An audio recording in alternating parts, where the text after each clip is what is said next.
I'm Jackie Vargas. Welcome to the Building Coordinator meeting for July. This is the last one before we head into the new semester. So we're glad you're here this morning. Please help yourself to the food. Please make sure you sign in. We like to keep meeting metrics. And as always, we have some giveaways, some door prizes, so please make sure you get your red ticket. So without further ado, if everybody's kind of good to go, let's go ahead and get started. The first thing on our agenda this morning is to introduce some new hires that we have in the Department of Facilities Construction Management. And we have David Oliver, who is our Associate Vice Chancellor, Associate Vice President here to do the honors. Thanks, David.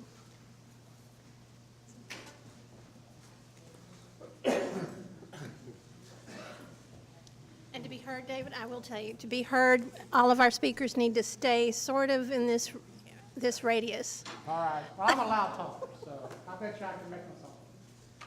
Well, thank you for coming. I appreciate this group immensely. As I've told you on many occasions, you are our eyes and ears for the university. You also are our voice in many ways when we deal with outages and other issues. So I appreciate what you guys do immensely. As Jackie mentioned, we do have some new folks coming in. We did want to introduce three new key individuals that you'll be working with and seeing on a very regular basis if you're dealing with facilities. One of them is our new Assistant Director for our Central Plant Operations. For those of you that knew Michael Borrelio, he is Michael Borrelio's replacement over at the Central Plant. His name is Rick Shell. Rick, wave your hand back there, stand up. Rick comes to us. He is a UH guy, from what I understand. He's obviously got a lot of experience. I was reading a list. It's like pretty much anything and everything to do with construction and maintenance, electrical, and plumbing. I don't even know what that nuclear is. You got to tell me what nuclear means when you say Rick. So, but he is highly experienced, and I am putting him through his paces over there. We've got two major projects at the plant that we're doing. One is a new chiller replacement project, 2,500 tons, Rick, is that right? 25, 27? 2,700 tons. So that's a big project that he and Mike Wheeler are working on. Wave your hand, Mike. So that'll be going on here in the near future. It should be seamless. We have a lot of redundancy to carry us through, but that will be coming up over the next, 6 months or so, I think. So we also have a big central plant optimization project that Rick and Mike will be working on to increase the efficiency of our plant and how it operates, and hopefully save us a good deal of electrical in terms of our cost of doing business over there if it comes out like we've been told it will by our consultant. So two big projects, and we're happy to have Rick on board. He's going to be key in both of those. So thank you, Rick. We appreciate you coming in, and you're going to be busy, I think. So the other new hire that we had was Mario Carrera. Maryland, raise your hand, stand up, Mario. Mario, we've got, I think, 25 years experience or so. So he's been around the block a couple of times. Comes to us from one of the ISDs. Is it Katie? Katie, right, Katie. So he knows education. He's already been busy since he's been here. What have you been there, about a month, Mario? A month, yeah. We've had I could say we've had a major water line break. We've had a fire at Cougar Village, and other issues. and I don't know. He's been busy. So Mario is our assistant director for our corrective maintenance group. So he's got a large chunk of shops, and he is the guy that when anything breaks, he's the guy that makes sure we respond and take care of business. So we really appreciate Mario. It's been a position that's been empty for a while, and I think it's very important for us to have this element of leadership as we go forward. And our last and not least hire is Mr. Jeff Benjamin. Jeff, please stand up. Jeff is our new executive director for our facilities services group. So he has got everything on the services side. So if it's not a project, Jeff's got it. So all of our shops, all of our custodial, all of our fleet, moves and vans, grounds, all of the corrective maintenance, all the preventive maintenance, you name it, that's all under Jeff. So he's coming to us from the city. He's assistant director of what? Northeast Plant. Northeast Plant. water plant, yep. He was over a big project there in the city. Before that, I think he came through Fort Lauderdale, if I recall correctly. And before that, he was with the Navy for many years. So, again, we're excited to have Jeff on board. He is working on a number of initiatives. One of the biggest ones is probably our new preventive maintenance program.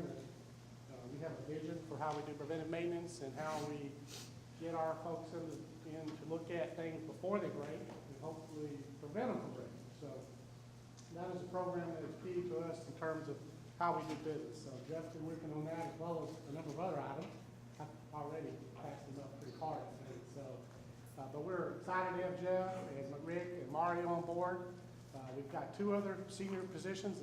One is a campus services position, which will be primarily over custodial, which is working on being filled right now, and then the assistant director for our preventive maintenance shops, which is a new position that we're working on filling. So we've got two more folks coming in, very senior folks that will help us run our facilities group moving forward. So I'm excited. I didn't have any of these people before, so now we're getting the right people in place, the right people on the bus, and I see a lot of progress on the horizon. So, before I step away and hand back off to Jackie, I always like to take any questions. And pretty much I'll take anything I can handle. So feel free. Anybody got any questions? Everybody's still not awake. There's coffee over here if you need a little caffeine. All right, well, with no questions, I will hand it back off to Jackie. Unfortunately, I have other engagements this morning, so I'll have to step out. But thank you very much, and thank you, Jackie. Thank you, David. We appreciate it. Welcome, everybody.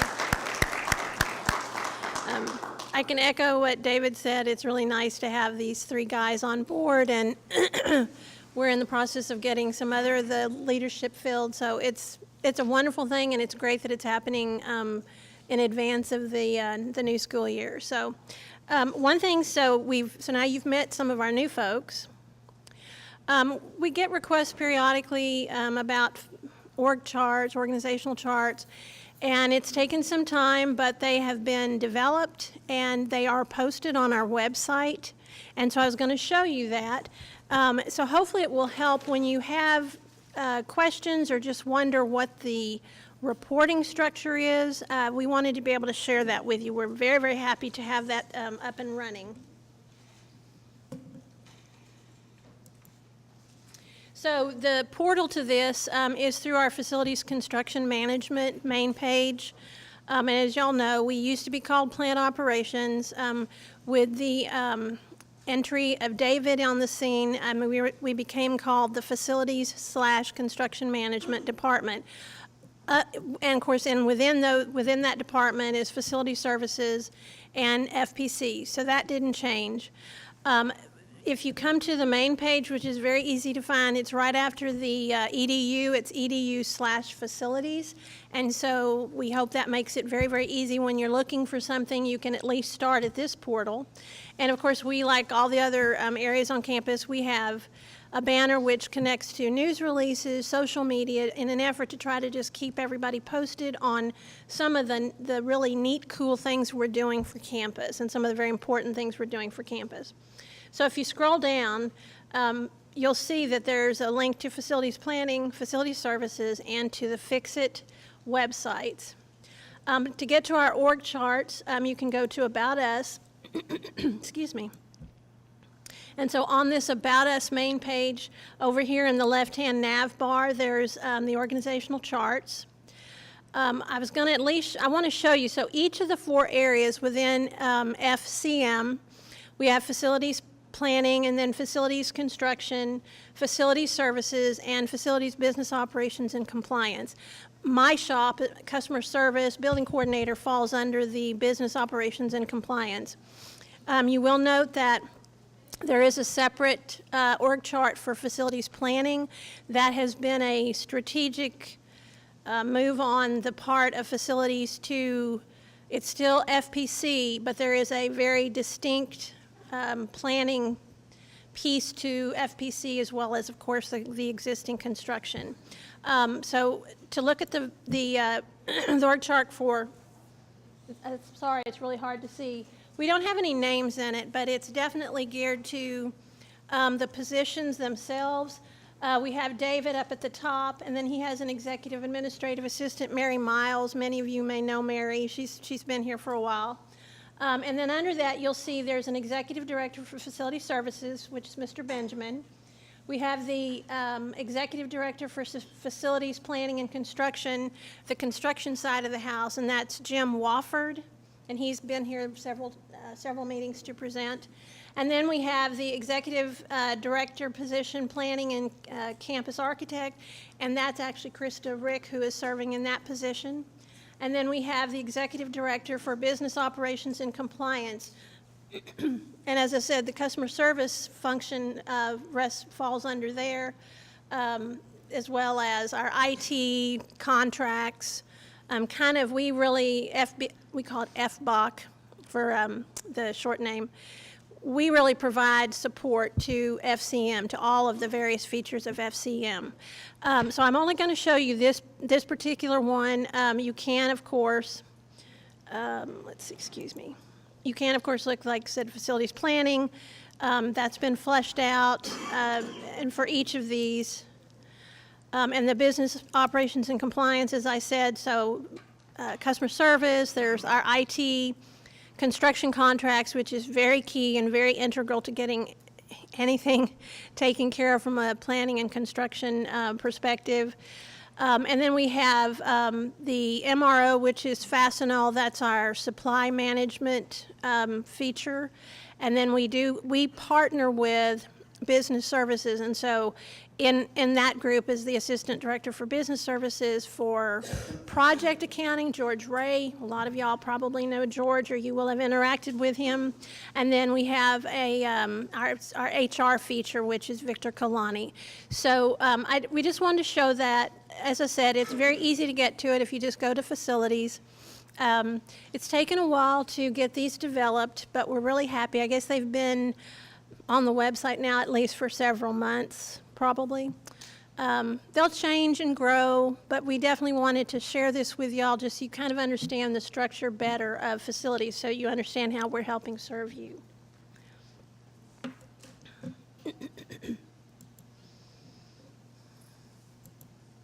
Does anybody have any questions about any of that?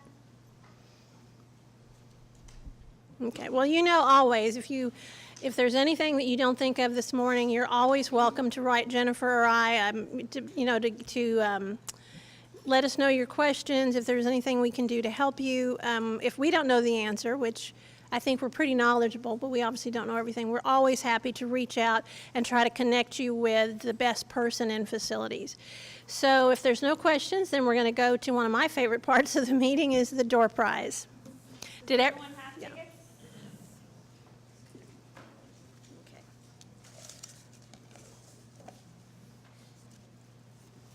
Okay, it's 32545.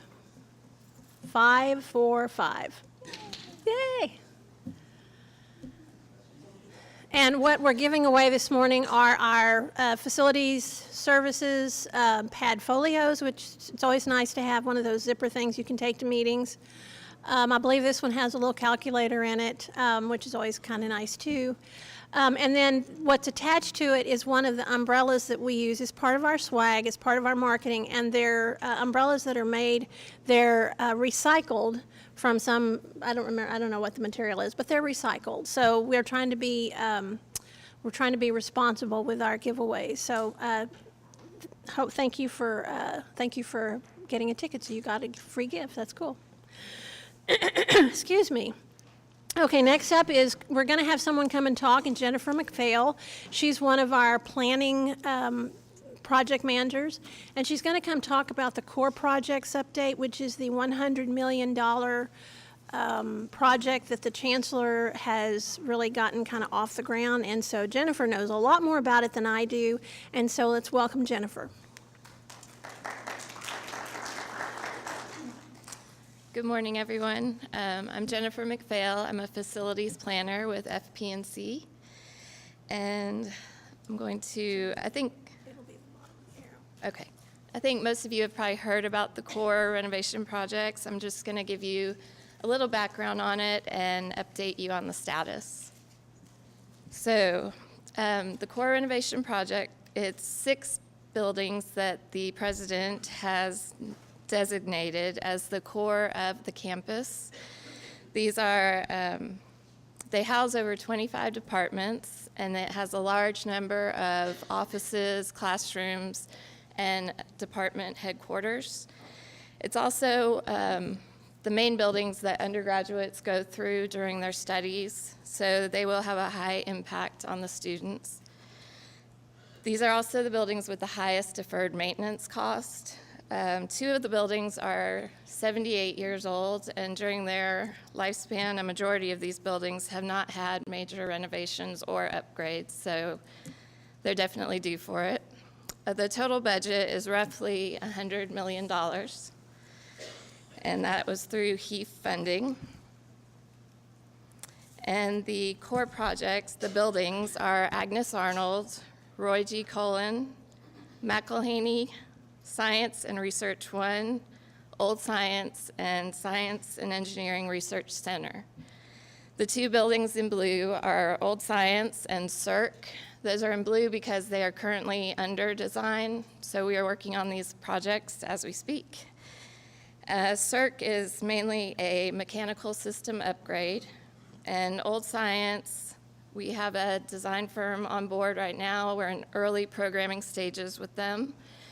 And one good thing about this, as you all probably know, Old Science is a vacant facility, so we are able to use this building as swing space. So as the other buildings are being renovated, we will temporarily move occupants into Old Science while their building's being renovated, and then once it's done, they will move back into their facility. So we're very lucky to have a space that we can use to temporarily house people during these renovations. And the main objective of the core renovations is to upgrade the infrastructure of the facilities, upgrade fire and life safety issues, and also accessibility items that aren't currently compliant. We will be upgrading all the public areas and the classrooms and just renovating, giving all the buildings a refresh of their interior finishes. And because the budget is pretty tight, $100 million sounds like a lot, but when you divide it between all these buildings and all the work that needs to be done, it's a pretty tight budget. So as each building budget will allow, we will make reconfigurations as we can.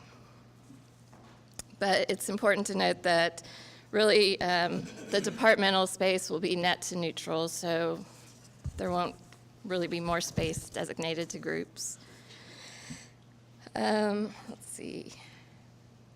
We do have a consultant that we recently brought on board that's going to help program these facilities. We're going to use this consultant to figure out the way to phase these renovations, the order of the renovations, and the way to move occupants into the swing space with as minimal disruption to their groups as possible.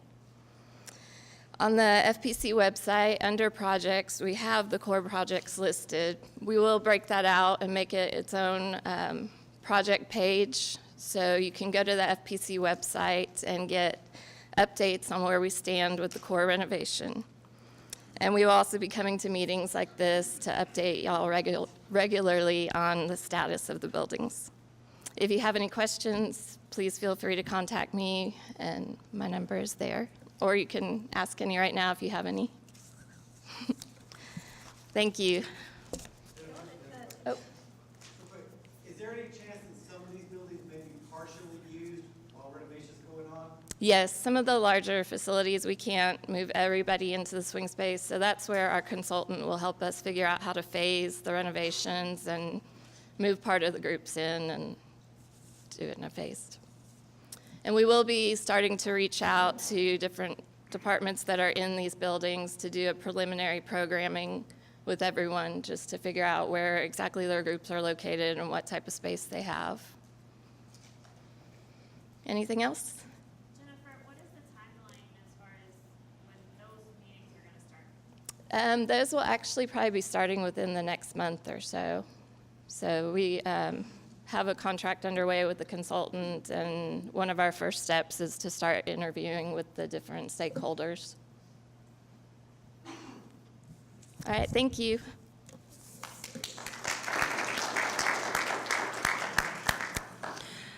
Before we go on to the next slide, I will say that you'll notice that this morning, so the fountain, our Cullen fountain out here had been emptied recently. We sent out an outage notification between July 8th and the 25th.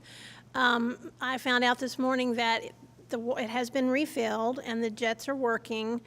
And potentially tonight, between 8 and midnight, there will be a light. They'll start turning the lights up, and it'll be red and white. We've had to be very strategic and cautious in moving forward, making sure everything was safe and good to go.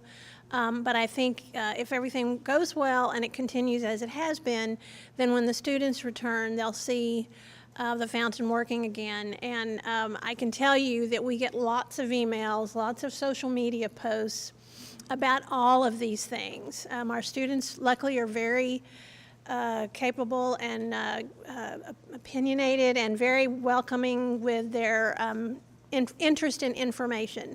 And so as y'all leave today, I don't know whichever direction you're going to, you'll be able to enjoy. David said that the fountains are actually working again. So I just wanted to mention that. I thought that was pretty cool. Okay, so we're going to do another door prize.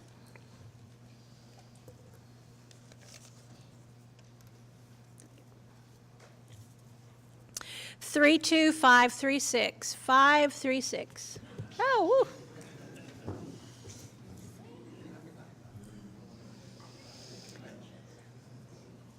woo. I don't know if rain is forecasted. Apparently, I don't know, this part of the city got a deluge yesterday afternoon.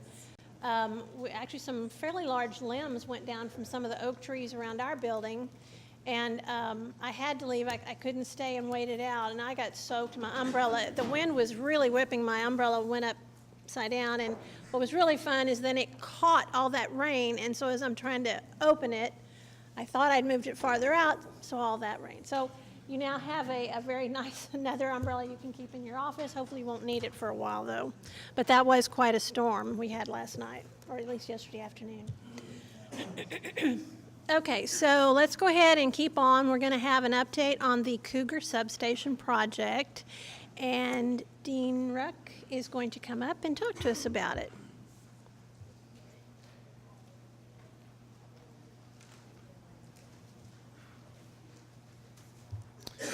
Good morning, I'm Dean Ruck, the project manager for the substation project. I've been here several times talking about that over the past year or so. Brief update on the project. We're probably about 70% complete with that work.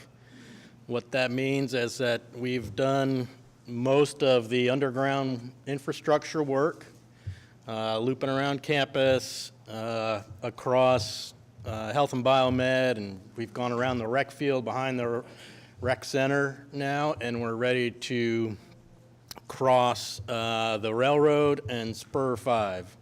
Lots of challenges there, but trying to get that to move forward. That's the last link to complete our line, and then the contractor will start actually pulling electrical cable, and towards the end of the year, early next year, we'll start to button that up and actually bring the system online. Related to that, we do have a scheduled outage, electrical outage. Going to help me with the page here. Coming up, this is a little ways off, and we have put out communication about this already. This is going to be a brief outage on 2 different dates, October 16th and October 28th. These, depending on your building, your facility, it'll be a few seconds to a couple minute outage. It's going to affect about 50% of the campus, same as the previous outages that we've done. We have published that list, and we will keep communicating that as it approaches. We also have a Plan B. These dates have been approved by ERCOT and our utility companies, and it's all set up with our contractor. This is an important element so that they can do some tie-ins to the new system over at ERP. We will have a Plan B weather delay option on these dates. It's basically, Plan B is October 30th and November 11th. That date hasn't quite been approved yet by ERCOT. As soon as we get that, that'll go into the formal notification about a Plan B. And as it gets closer, we'll be looking at weather, we'll be looking at temperatures and loads, but we hope to be able to stick to that first date. Carl, you have any other comments about that? Any questions about that outage? Again, there'll be plenty of communication about it. Question? One up there,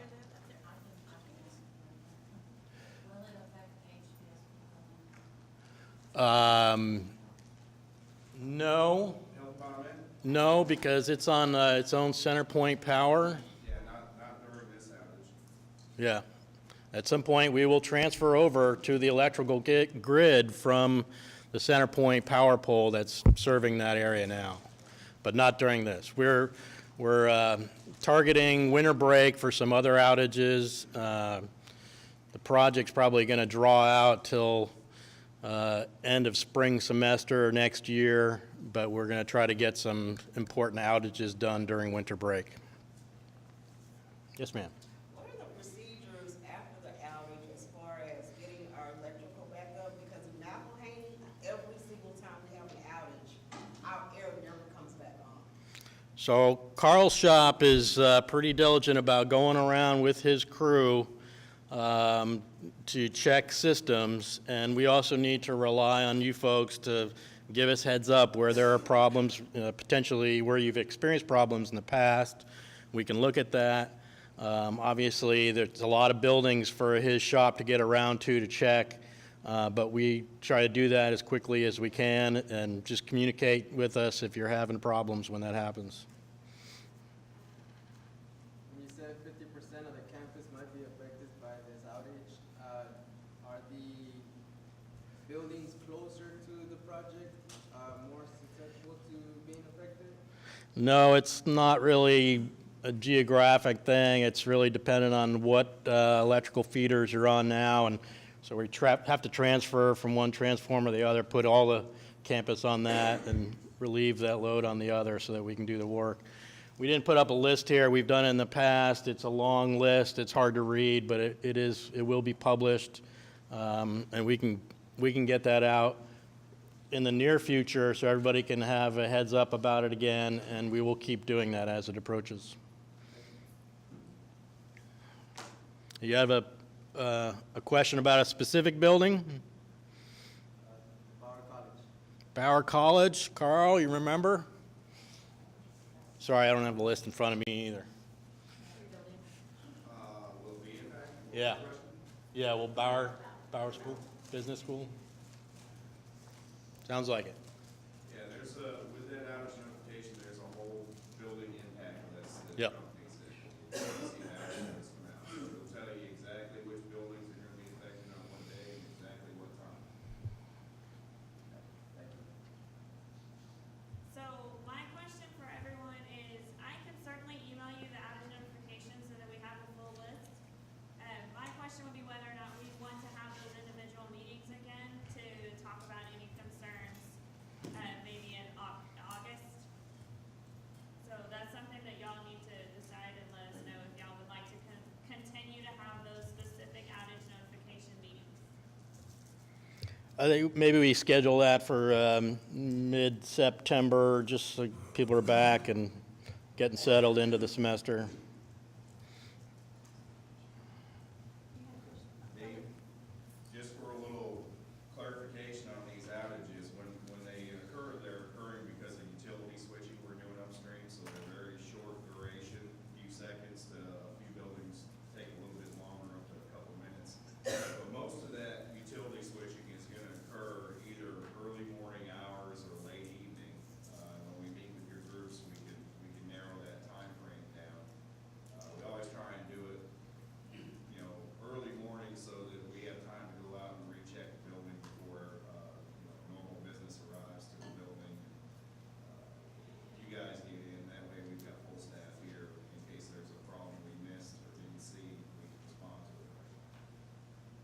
Yeah, and just to reiterate and be clear, these dates here are our work period to do what we need to do over at the substation. These 2 dates are the momentary outages, one at each date, so we can transfer power. That's when we will do our work. So it's switching to one side, and then when we're finished, we switch it back. So 2 momentary outages on these 2 dates, one each. Anybody else? Maybe it got answered. Did you still have a question? The list, can we acquire that list, to find out which buildings will be affected? Yes.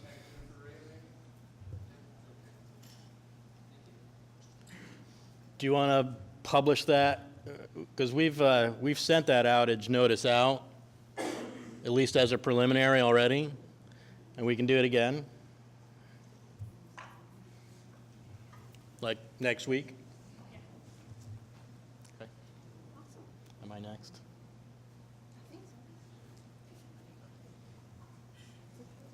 Yep. And so is Ron or Richard going to join you, or are you going to? Richard, you want to join? Give you a quick update on my other fun project on campus, making friends everywhere. Project manager on the access control across campus on the exterior buildings, or exterior doors. We're moving along with that project. We're currently in our package 10, we call it. It's a long list of buildings. We're pretty close to finishing that, waiting for the abatement project at Hofheinz to finish so that we can finish a couple buildings over there. And then we will get our package 10 programmed. The remaining parts are package 11 and 12. 11 is Agnes Arnold Fine Arts and the pharmacy at the medical center. Fine Arts and Agnes are big projects, so it's going to take some work to get that done, and we have to wait for the abatement project at Agnes before we can get in there. The last package is all of ERP that's not already done, so that will be coming towards the end of the year, probably into the new year before we get to those. Related to that, we're coming behind all the access control work on exterior doors and changing the exterior cores to a new coring system. So your exterior, once you have a working card reader system on your building, your exterior keys will go away for that building. And Richard's shop is coming behind the access control project and changing out those cores, and he is caught up to the progress with the access control. With a few exceptions here and there, working around some specific issues on a couple buildings, we are caught up to as far as we can go. And so I've put Richard on pause until I can get some more work done and he can come back to us. You want to throw out anything else about that status update? No, like I said, we're pretty much caught up to everything we've got. Again, if there's certain areas that we're having issues with, bring it to our attention. We'll review it, talk to the powers to be, see if there's options that we can create. We've got the system in place, and it's designed well enough that we could accommodate special applications. So again, if you do have something that's coming up like that, get with Dean. Dean and I will discuss it, get to the powers to be, and see what we can do about resolving those issues. That's not saying we're going to spend a whole bunch more money on it, but we are there and can help in many cases. Any general questions about what we're doing with the exterior cores? Yes, Paul? Our office, we put in a request about, it has to be about 4 months ago, 5 months ago. You know how our office is, we have 2 doors. We have card swipes. We requested to have one door close to the home side to remain shut down the whole time. And just the other side, we have open during business hours. Am I supposed to go to a specific area, or, because I know we turned it in, like we're supposed to, but I never got a response, back. The reason why is because the view we have on Boys inside the office, it's like the same, you don't know who's coming from behind.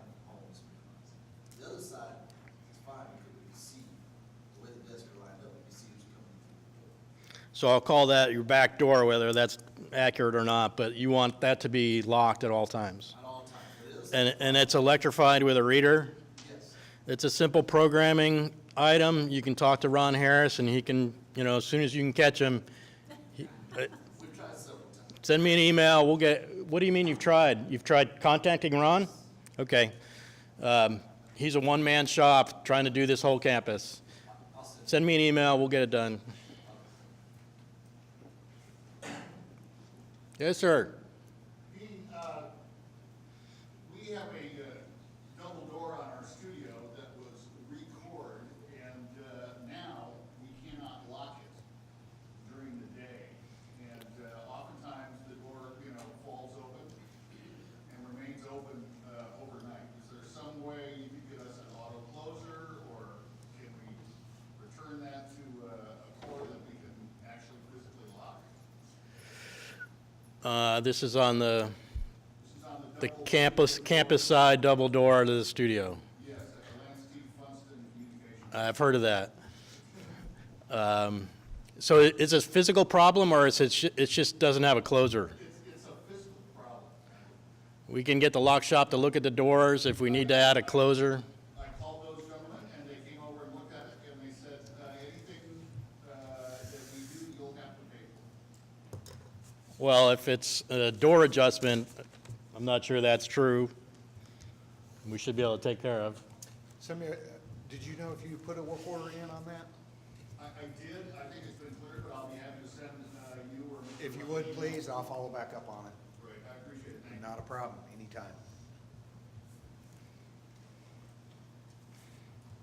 Anybody else?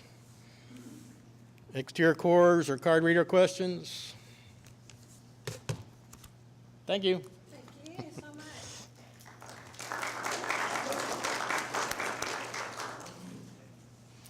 much. Okay, Mike Wheeler is coming to talk about, I know y'all's favorite topic, the winter electric outage.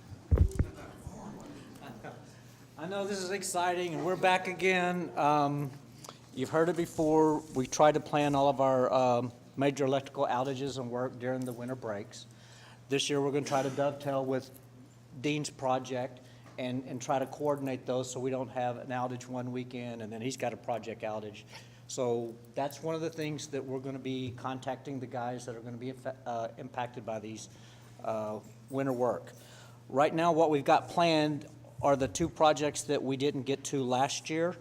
One is the E-Cullen transfer switch project, and the other one's the preventive maintenance in the central plant. Those will both affect varying parts of campus. Some of them with shorter durations, like Dean was talking about, just temporary utility switching. Feeder 1 and 2, which feeds E-Cullen in the south part of campus, y'all had an outage about a month ago when we repaired a splice in a feeder. We need to get back in there and repair a splice on the accompanying feeder. So that duration may be a little bit longer. The buildings that'll be impacted will meet with y'all individually and talk to you about the outages and the times. And once we get all that coordinated with Dean's project and other FP&C projects that'll be doing these outages during the winter, we want to just have a minimum impact, but to do as much work as we can in that duration. That's pretty much it. Oh, yeah, the, You do have a slide with the dates.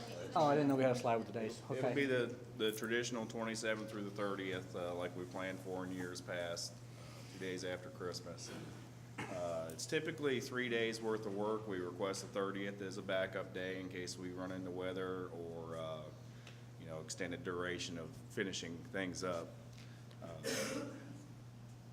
And there will be a building impact list. It's basically everything we planned last year with new dates on it for this year that got canceled right at the last minute in November, so.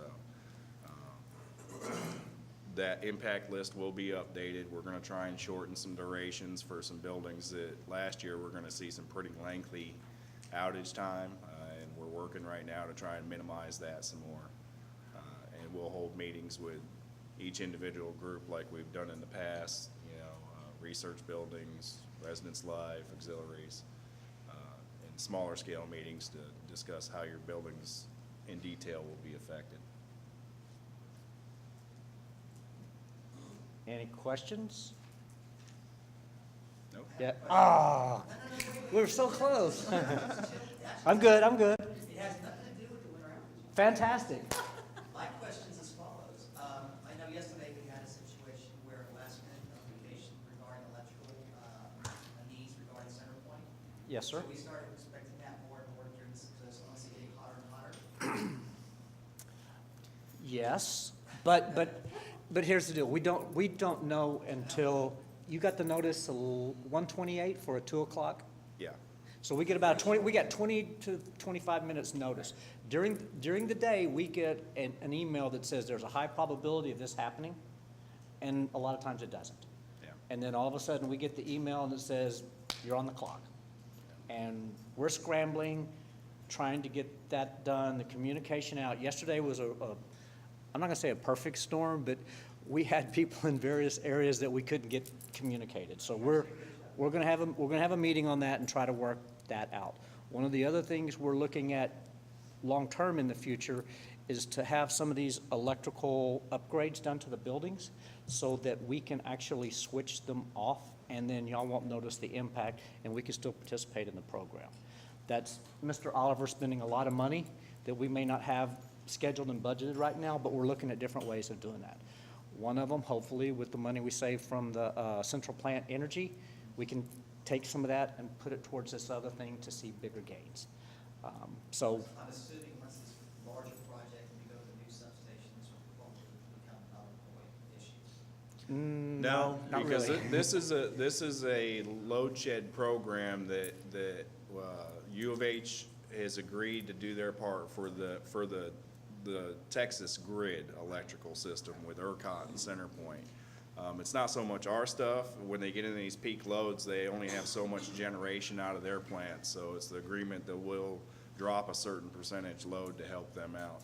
I can tell you this on what to expect possibly this summer.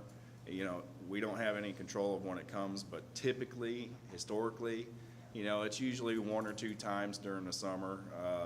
What was it, 4 years ago when we went through pretty significant drought that year? We had a lot because of drought. You know, and how that affects the electrical system is the longer overhead lines and things like that don't have rain on them, they have more failures. It actually helps clean some of the overhead lines and insulators. So we went through a lot that year. And this is just the first one for this year, and I suspect maybe 1 or 2 more throughout the summer. But one of the things we're looking at with Jackie is to get a canned communication ready, so when we get the 20-minute notice, we can send it out. And it's gonna be the same 4 or 5 buildings all the time. So if you didn't get a notice yesterday, you won't get one in the future. But we have to take the buildings off grid, so that means we've gotta power the generators. And so we've gotta run those. What we would like to do is get more of a centralized generator plan for campus, where we can run multiple buildings and have more participation. That's more money, that's long-term planning, and we'll get FP&C and us together and look at things like that to minimize the impact on the buildings, but then we can still participate in the program. And the 4 or 5 buildings, it's library, general services building, CV1. 3 buildings. It used to be Hoffmein's, but Hoffmein's is Oh, so it's 4 offline buildings because total, and the Hoffman's construction, is off, yeah. so it's tag y'all. And for Cougar Village and MD Library, the only portion of your electrical system that's being affected is what is on the generator. All your 95% of the rest of the normal power in your building is not being touched. So, General Services is the only building that is 100% generator backup in the group. And that's where our bosses live, and they didn't get notice yesterday, so it's a priority. Yes. But I think we are gonna be working on a process to streamline it and make it less fraught with problems. Yes. So that we're not sitting there sending messages and the power goes off and it's like, oh, okay. Yeah, that happened. Yeah. And apparently CenterPoint is unable to give us any, I mean, it's because they have to react immediately or quickly, so 20 minutes to them is probably, Well, that was the program we signed up for. that's what we signed up for. Yeah. Years ago, we used to get an hour to drop out load and fire up generators, and it's gotten, the requirements have gotten shorter and shorter. We have a 30-minute response time. And a lot of times, it's gotten better. When we first started this, my phone used to ring off the desk, from my managers and directors and people on campus. And, I'd say, I'm in the middle of a load shed, I'll call you back in an hour. Now it's gotten better, so we were able to respond pretty quick yesterday, and I do believe we met the 30-minute window. That was a good question, though. Thanks. Anybody else? Great. Thank you, guys. Awesome, thank you.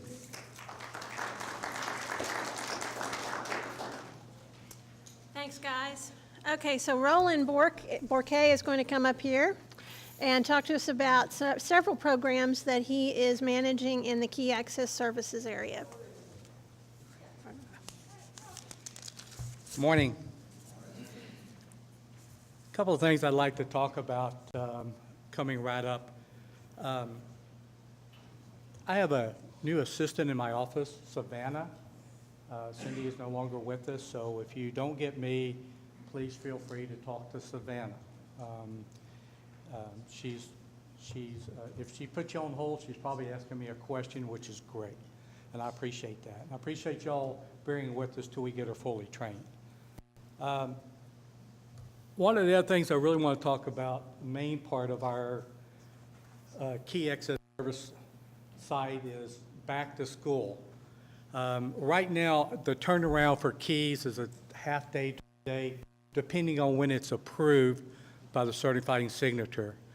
As school starts up the second, third week of August through probably the first week of September, that turnaround is probably going to back up to a day and a half to 2 days, and possibly up to 3, depending on how many keys start coming in bulk. Just to give you for an example, HBS 2 opened up Monday morning. Last week, we processed all the individual keys on Tuesday and all the submasters on Wednesday morning, and equivalent to about 166 keys in that period. Those keys, we actually did something different for that particular building.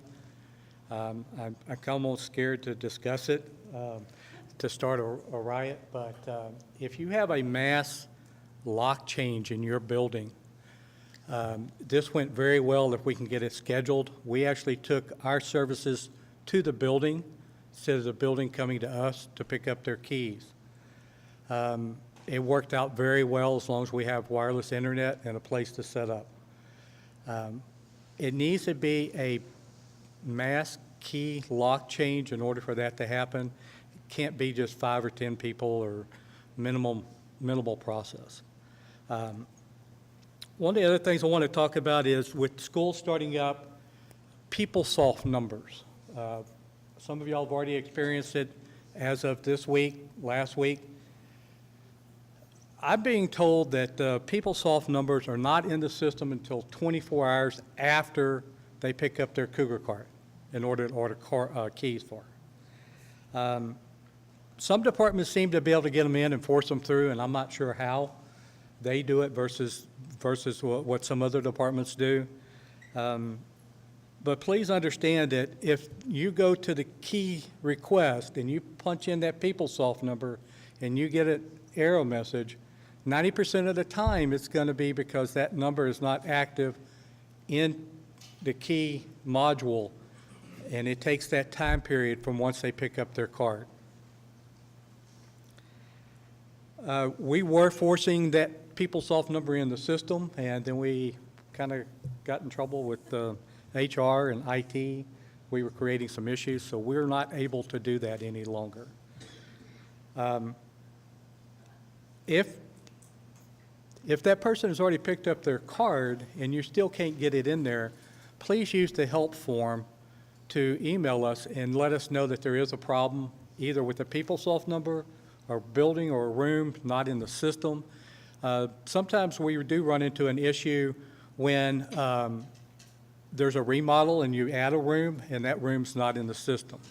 So please use that help form at that time. And the next subject is going to be the key audit. The key audit is going to run October 1st to October 31st this year.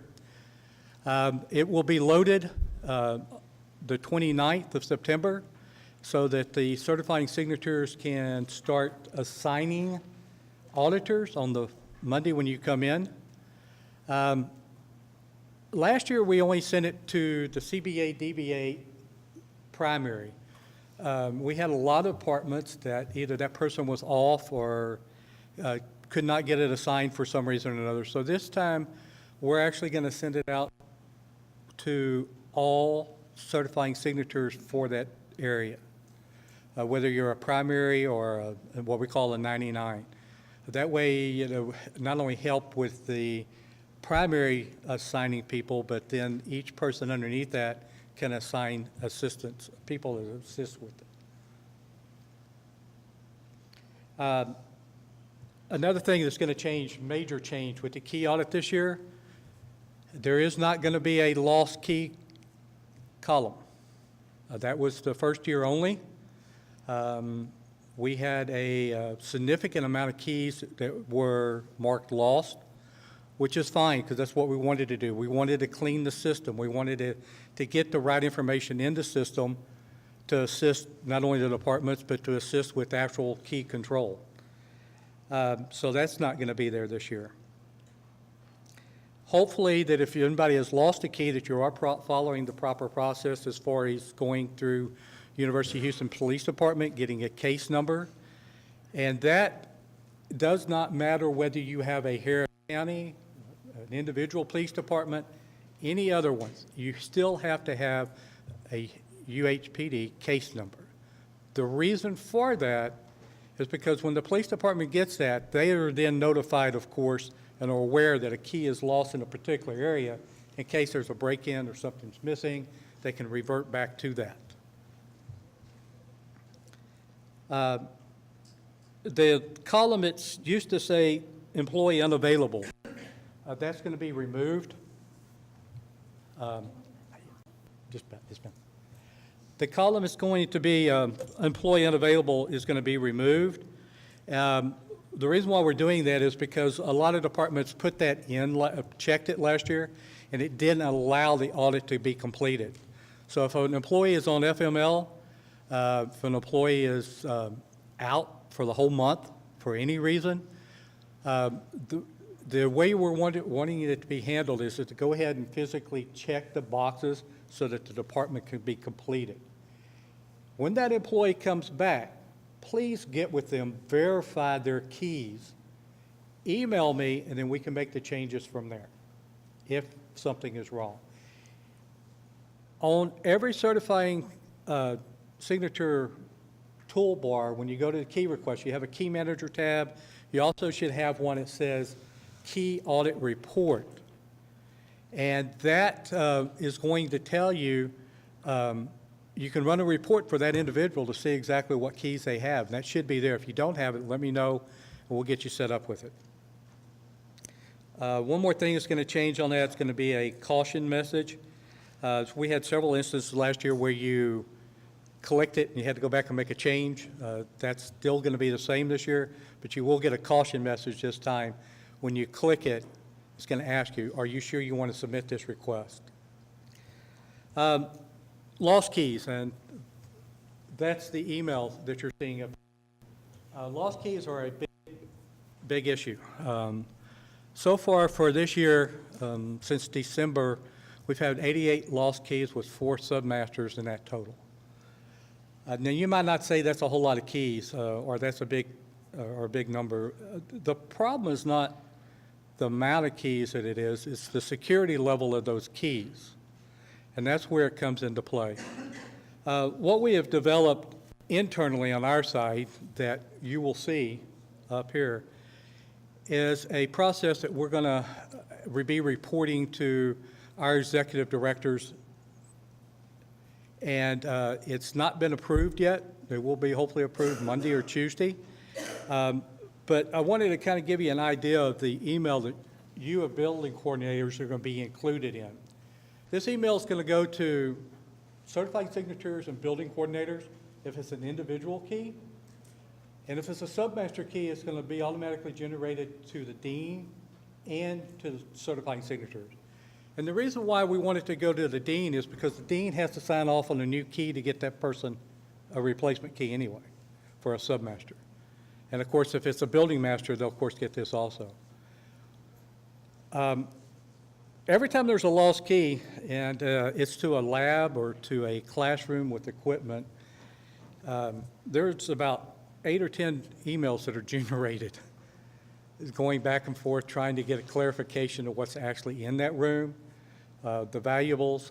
Does the department seem to believe that there needs to be a key request? I mean, a key lock change? And of course, at that point, if you choose to have a lock change, it is a department expense. Mr. Oliver has tasked me with keeping track of all those emails and determining whether the department needs a lock change or not. And we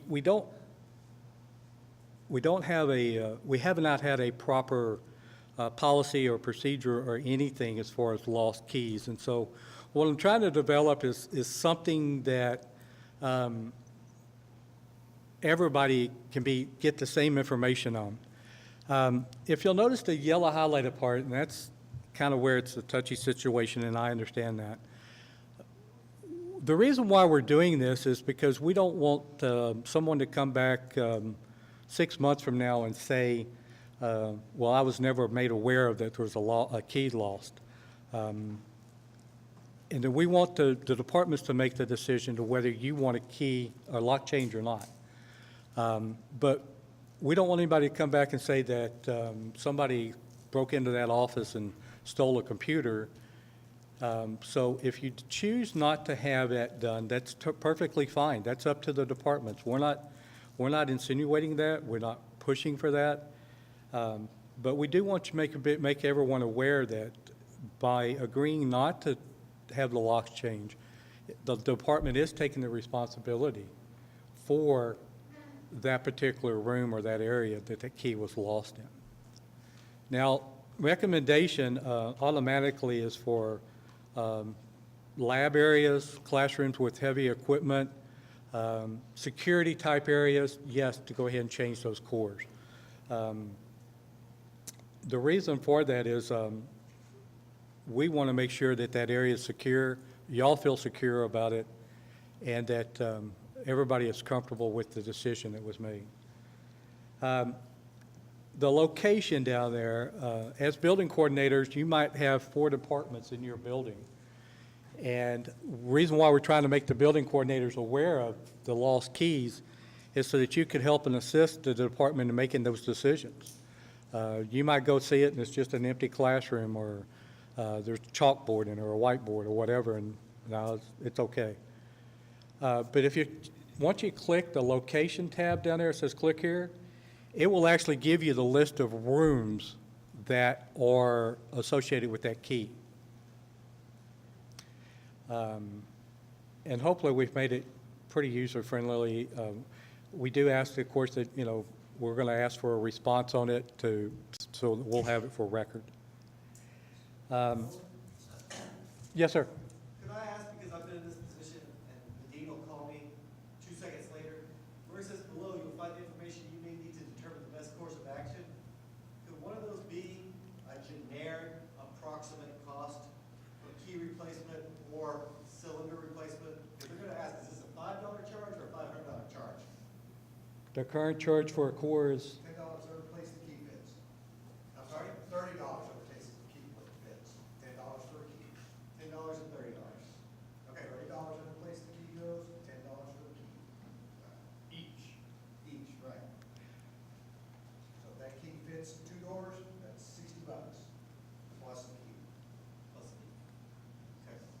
And I know that some of y'all have experienced this and have dealt with the emails going back and forth. And sometimes you might get a 1-sentence email saying that this is what's happened, and sometimes you might get a half a paragraph. So what we're trying to do is generate a form email so that everybody will be getting the same information.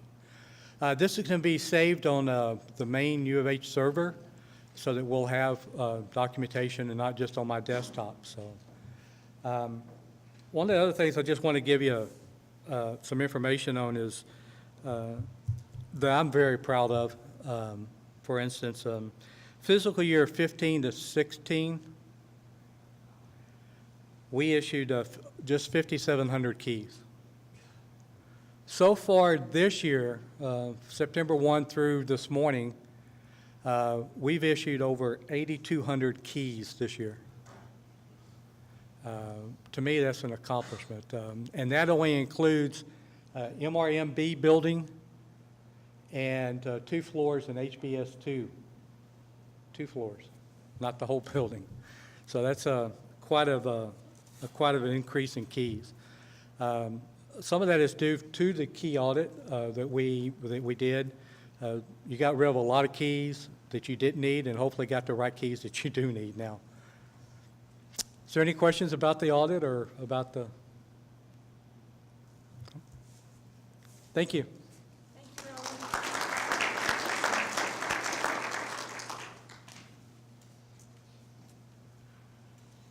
Okay, we are getting done quicker than I thought we would be, which is a great thing for a Friday. We can get back and do lots of work. I'm sure we all have lots of things to do. But before you go, we do have one more door prize. But there were a couple of things that I wanted to just kind of talk briefly about this morning. I don't know if anybody knows it, but when I say we lost, but we've had several of our building coordinators have moved on to other opportunities or they've retired. And so anybody who knew Lori Watley, we know she left. I don't know if she went to another position. I don't know if she's on campus or if she moved from the area. She was with Bauer and Classroom Business Building, I think. And so I just wanted to let y'all know that. And then Ken Perlowski, who has been on campus for quite some time, and we all worked with him with the engineering buildings. He retired effective yesterday, so he stopped by and told Jennifer and I goodbye and said he wasn't going to be able to be here this morning because I think he's probably planning to be on the road to Florida. We wanted to share that just because y'all are very important to us, and we all get to know each other, I think, over a period of time. And so to sort of segue into the fact that we keep as accurate records as we can on each of your buildings. As you probably all know, we actually have your name and office contact information, including your phone and your email, posted on our building coordinator website. And so we work really hard to keep that updated because I know for a fact there's a lot of areas across campus that access it, but one of the areas under my purview and management is the call center, our Fix-It call center. And so when they send those emergency situation emails to the building coordinators, it's really important that they go out and check that list. They used to print it off, but we have so much activity on it now, we just tell them, if you're going to print it off, you need to do it very, very frequently, maybe once a week, and better yet, just pull it up and check the name of who the most recent person is that you need to notify. It also kind of was one of the reasons, because we were working harder to make sure that y'all were notified when things go on in your building, especially those emergencies, even when they happen at 2 a.m., because of course our call center is staffed 24/7. That was one of the reasons when we realized that we had the need to get everybody's cell phone number so that we could, Jennifer and I have them in our phones, so that in situations where we need to let you know the basement of your building has flooded, and you might not see the email that the call center sends out. And so, we've talked about this for some time. We've worked really hard to make sure that we keep y'all posted as much as possible when it pertains to your facilities, just so you're not caught off guard. Because I realize more and more people in your buildings, I think, recognize y'all as building coordinators, and so it's really important, as David referred to you, you're our eyes and ears and the voices for your building occupants. So that's something that we want to do. So if there's anybody who is new, Mario, I don't think we have yours, and even though you're not a building coordinator, you're one of our key players. Jennifer and I also have kind of all of our facilities leadership in our phones so that we can communicate, text, whatever. But if you are new, please make sure that we have your cell phone, and we'll be happy to share our cell phones as well, the number. That kind of segues into my next topic, which is the meet and greets. Meet and greets are something that we started probably 2 years ago, 3 years ago. I'm bringing it up because we haven't done any in quite a while, and I wanted to put it on the table that if any of y'all would like to have a meet and greet, what the meet and greet program is building coordinator program. It's an opportunity for you to invite your building users to a maybe coffee and cookie, tea and cookies event where they can meet you, ask you questions. When we've had them and we have attended them, it's always interesting to me how questions come up and maybe something just like this morning, well, I put in a work order, but I haven't heard back anything. So it becomes a nice kind of dialogue opportunity. If you'd like to do that, let Jennifer or I know, or me, I guess it'd be Jennifer or me know. No, whatever. Let us know. Because what we can do is we kind of do all the work. We'll provide the invitation, the advertising. You just kind of help us find a place in your building because we come to you. Obviously, that's where your users are. But if you think that's something that you'd like to do, just let us know. There's no requirement that you do it, but it does help open dialogue, I think, and let people know, oh my gosh, so Susan, you're the building coordinator, and Mark, you're the building coordinator. And so when, as y'all know, we kind of look to you to when things need to be escalated, you're our resource. And the reason that Roland has started including y'all in that lost key message, we realize that a lot of y'all are the certifying signatures for your buildings. Those of you who aren't know who the certifying signature is and probably have a close working relationship. And I know that some of our building coordinators would probably just like to know, well, there's a set of keys. One, so if they can keep their eyes peeled for a set of keys, if they happen to find them, if something gets turned into them, then they know where it belongs. And in some cases, if it's a lab area or something, I think our building coordinators would just like to know that that might be an area that they'd want to kind of help keep an eye on. I think that's really pretty much all I had this morning to talk about. Do y'all have any additional questions?